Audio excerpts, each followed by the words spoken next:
যে জজকে মেরেছে, বাংলা ভাইয়েরা জজকে যে মেরেছে, কোথায়? ঝালকাঠি না কোথায়? যে আইনজীবীকে মারলো, তাহলে কেন মারলো? সাধারণ একজন মুসলমানকে কেন মারে না? এই জন্য মারলো যে তারা এমন কিছু লিটারেচার, বিভ্রান্তিকর লিটারেচার পড়েছে এদের লিখা, যাতে আছে যে জজ মুরতাদ, এর মুসলমান নয়, আর যখন মুরতাদ হয়ে গেছে ইসলামে নেই তো মারো একে। তাহলে এই যে ভুল বুঝানো হয়েছে কিতাবগুলি, তো দোষটা তো সৃষ্টি করেছে তারাই। বাকি কথা হলো, এই কথায় আমরা একমত যে অবশ্যই সন্ত্রাস, বোমাবাজি এটি ইসলামের রাস্তা নয়। এতে লাভের চাইতে ক্ষতি বেশি রয়েছে, যদিও তাদের অন্তর সৎ থাকে যে আমরা ভালোই জন্য করছি, ভালো নয় কখনো। এটি হচ্ছে খারেজিদের কাজ। জামাত গণতন্ত্রে বিশ্বাস করে, গণতান্ত্রিক পদ্ধতিতে মোটিভেশন করে মানুষকে কোরআন দ্বীন বুঝায়া রাসূলের আদর্শে ইসলাম প্রতিষ্ঠার চিন্তা করে। শুনে রাখুন, যদি তাতে জামাত ইসলামীকে রাসূলের বিধান অনুযায়ী, আল্লাহর বিধান অনুযায়ী এ দেশকে পরিচালনা করার জন্য 100 বছর অপেক্ষা করা লাগে, জামাত ইসলামী অধীর আগ্রহে 100 বছর অপেক্ষা করবে, চরমপন্থা গ্রহণ করবে না। শুনলেন যে জামাত ইসলামী গণতন্ত্রে বিশ্বাসী। গণতন্ত্রে বিশ্বাসী মানে গণতন্ত্রের প্রতি ঈমান আছে তাদের। বিশ্বাসী মানে তো ঈমান থাকা, তাই না? ঈমান মানে বিশ্বাস। অথচ আল্লাহ পাক কি বলছেন গণতন্ত্র সম্পর্কে? গণতন্ত্র কি? গণতন্ত্র সম্পর্কে আমার কাছে একটি আর্টিকেল নিয়ে এসে দিয়েছে আমাদের এক ভাই গোলাম আজম সাহেবের। ইনশাআল্লাহ সময় সাপেক্ষে সেটা আপনাদেরকে শোনাবো। সে আর্টিকেলে গোলাম আজম সাহেব স্বীকার করেছেন যে গণতন্ত্র, যে পশ্চিমা গণতন্ত্র, সেটা আসলে কুফরি। মওদুদী সাহেব সারা জীবন কুফরি বলে আখ্যায়িত করেছেন গণতন্ত্র, কুফরি মতবাদ, কুফরি মতবাদ, কুফরি মতবাদ। আমার কাছে যদি মওদুদী সাহেবের রাসাইল মাসাইল এখানে থাকতে তো পড়ে শোনাইতাম, কিন্তু নাম বলে দিচ্ছি কিতাব রাসাইল মাসাইল কয়েক খণ্ডে আছে, যাতে বারবার করে মওদুদী সাহেব বলেছেন গণতন্ত্র হচ্ছে কুফরি মতবাদ, কুফরি ইসলাম নয়। যেই গণতান্ত্রিক পদ্ধতিতে এখন পাকিস্তানে, বাংলাদেশে ইসলাম কায়েম করতে চলেছে এই কুফরি মতবাদ দিয়ে, যেটাকে তাদের নেতা কুফরি মতবাদ বলেছে। তারা বলে যে আমরা মওদুদী সাহেবের মুকাল্লিদ নই। তো মওদুদী সাহেবের মুকাল্লিদ নয়, তাহলে কার অনুসারী? আপনার রাসূলুল্লাহ সাল্লাল্লাহু আলাইহি ওয়াসাল্লাম অনুসারী হন।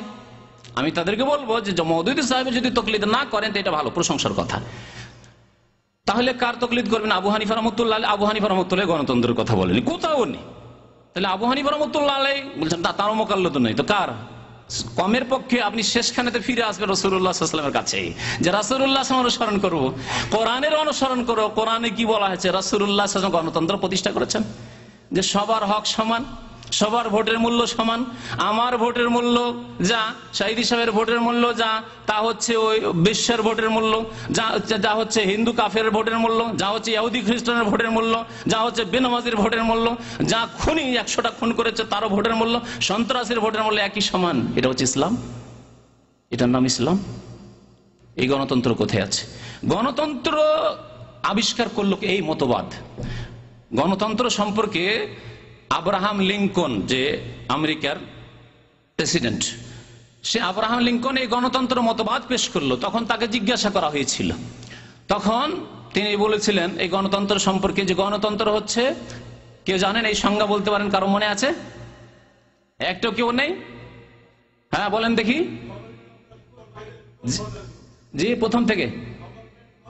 হ্যাঁ, গভর্নমেন্ট অফ দ্য পিপুল, মানে জনগণের সরকার। হ্যাঁ, by the people, on the people, তাই না?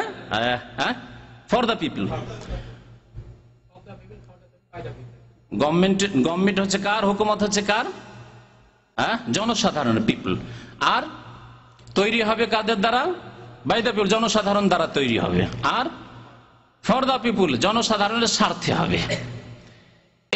এই মতবাদটি আলোচনা করার পরে বলছেন গোলাম আজম সাহেব যে এটি নিঃসন্দেহে কুফরি কথা, স্বীকার করেছেন তিনি। মওদুদী সাহেব যেমন সারা জীবন বলে গেছেন এই কথা, হক কথাটি, গোলাম আজম সাহেব স্বীকার করেছেন। আমার টেবিলে মজুদ আছে। দীর্ঘদিন থেকে মনে করছি যে এটাকে কোনোদিন একদিন পেশ করবো, কিন্তু গুরুত্বপূর্ণ কথা চলে আসছে, এটা থেকে যাচ্ছে। কোনো একদিন ইনশাআল্লাহ পড়ে শোনাবো তার এই আর্টিকেলটি আপনাদেরকে। তো আল্লাহ পাক কি বলেছেন এই গণতন্ত্র সম্পর্কে? গণতন্ত্রে তাহলে ইলেকশনে সৎ অসৎ, মুসলিম কাফির, আল্লাহর বন্ধু আল্লাহর শত্রু, সবার হক সমান না কম বেশি? সমান। এটা আপনাকে পছন্দ হচ্ছে? একজন সাধারণ মুসলিম হিসেবে জিজ্ঞেস করছি, যে আপনি 5 ওয়াক্ত নামাজ পড়েন আর একজন আল্লাহর দ্বীনের বিরোধিতা করে, নামাজীকে কষ্ট দেয়, একজন খুন করে, আপনি কি মনে করছেন যে আপনি আর সে সমান? কখনো না। এটি হচ্ছে মানুষের ফিতরাত, প্রকৃতি। আপনি এটা প্রাকৃতিক জবাব দিয়েছেন যা আল্লাহ কোরআনে উল্লেখ করেছেন। শুনুন আল্লাহ পাক কি বলছেন।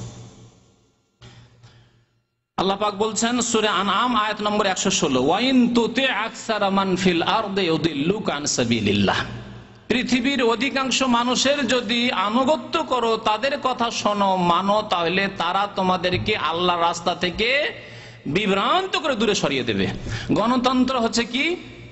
মেজরিটি। যাদের মেজরিটি হয়েছে তারাই সরকার গঠন করবে, ঠিক না? মেজরিটি যাদের সংখ্যা গরিষ্ঠতা এসেছে তারাই সরকার গঠন করবে। সে ভালো হোক আর মন্দ হোক, লম্পট হোক আর জেনাকারী হোক আর আল্লাহদ্রোহী হোক, আল্লাহর দুশ্মন হোক, যেই হোক না কেন। মুসলিম দেশে যেখানে 90-95% মুসলিম বাস করে, সেখানেও আল্লাহর শত্রুরা যদি মেজরিটিতে চলে আসে, সংখ্যা গরিষ্ঠতা পেয়ে যায়, তাহলে তারাই সরকার গঠন করবে। এ হচ্ছে গণতন্ত্র। আল্লাহ কি বলছেন? ইউদিল্লুকা আন সাবিলিল্লাহ, আল্লাহর রাস্তা থেকে গুমরাহ করে দিবে। তাহলে কি করে জামাত ইসলামী গণতন্ত্র এই কুফরি মতবাদে বিশ্বাসী, গুমরাহির মতবাদে বিশ্বাসী, যার সম্পর্কে আল্লাহ বলছেন ইউদিল্লুকা আন সাবিলিল্লাহ। তারপরে আমি বলছি আপনাদেরকে যে যারা খুনি, যারা জেনাকারী, যারা কাফের, যারা পাপিষ্ঠ, তাদের 100 জনকে 1000 জনকে আমি তুচ্ছ মানুষ হইলেও আমার সমান মনে করি না। তাহলে কি করে আপনি এই মতবাদে বিশ্বাসী বলছেন জামাত ইসলামী গণতন্ত্রে বিশ্বাসী? আল্লাহ পাক রব্বুল আলামিন আরো বলছেন, শুনুন, লা ইয়াস্তাউই আসহাবুন নারি ওয়া আসহাবুল জান্নাহ, সূরা হাশর। আল্লাহ বলছেন জান্নাতীরা আর জাহান্নামীরা সমান হতে পারে না। আসহাবুল জান্নাতে হুমুল ফায়েজুন, যারা জান্নাতি, নামাজি, দিনদার, আল্লাহ ভীরু, তারাই তো ফায়েজ, তারাই কামিয়াব হবে, তারাই নেতৃত্ব পাওয়ার হক রাখে, তারাই যেমন জান্নাতে কামিয়াব হবে, দুনিয়াতেও তারাকে কামিয়াব হইতে হবে, যদিও শতকরা 10 জন তারা থাকে। শুনে রাখুন, বাংলাদেশে শতকরা 5 জন যদি থাকে, তারও কম থাকে নেক লোক, আর বাকি 80 জন যদি ফাসেক হয়, দিনমুখী না হয়, বেদিন হয় যদি, তবুও অধিকার রয়েছে নামাজি, দিনদার, আল্লাহ ভীরুদের যে তারা নেতৃত্বে যাবে, দেশ পরিচালনা করবে। এটি হচ্ছে ইসলাম। তাহলে গণতন্ত্র উল্টো দিকে যায় না এর?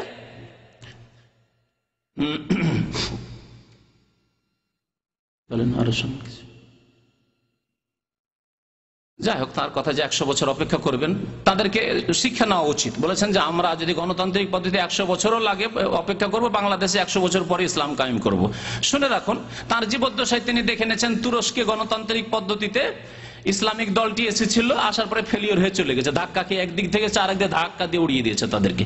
কারণ কোরআন সুন্নাহর উপর ভিত্তি যদি মজবুত কায়েম না হয়, তাহলে গণতান্ত্রিক পদ্ধতি ইলেকশনে জিতে ইসলামের শত্রুরা থাকতে দেবে না।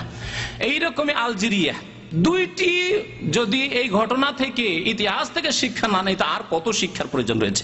আলজেরিয়াতে এত বেশি ভোট পাওয়া সত্ত্বেও ইসলামিক দলকে টিকতে দিল না সেই দেশের ইসলাম বিরোধীরা এবং প্রতিবেশী ইসলামের শত্রুরা। জ্ঞানী মানুষদের কাছে এই ইতিহাসগুলি, এই 10 বছরের মধ্যেকার এই ইতিহাস সামনে রয়েছে। সুতরাং গণতান্ত্রিক পদ্ধতিতে ইসলামের শত্রু যারা দেশের ভিতরে রয়েছে, তারাও ইসলামিক দলকে টিকে থাকতে দেবে না, এবং আশেপাশে যেসব ইসলামের শত্রু রয়েছে তারাও টিকে থাকতে দেবে না, মনে রাখবেন। জি। সুতরাং কথায় কথায় জামাত আর শিবিরকে আক্রমণ যারা করছেন, আপনাদের মতলব বুঝি, আপনারা মতলববাজ, যাতে মাতাল হলেও তাহলে ঠিক আছে। ইসলামকে বদনাম করার জন্য এই কাজগুলি আপনারা করেন। বিচারক যারা হত্যা করেছেন, জজকে যারা মেরেছেন, যারা মারাইছেন, তারা মানুষ নয়, তারা নর পশু, তারা জানোয়ার। এই জন্য আমি অনুরোধ করবো আপনাদেরকে, জেএমবির সদস্য যেখানে পাবেন, যেখানে হরকতুল জিহাদ পাবেন, এইসব কাগজপত্র শুদ্ধ পাবেন, গরুর দড়ি দিয়ে বেঁধে পুলিশে সমর্থ করবেন।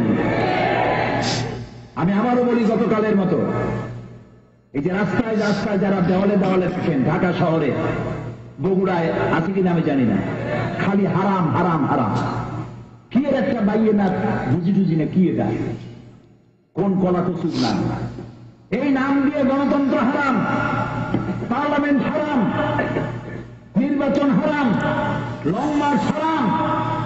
যারা এটা লেখেন সেই সব আহম্মক বেকুবদের জিজ্ঞেস করতে চাই, গণতন্ত্র যদি হারাম হয় সরকার পরিবর্তনের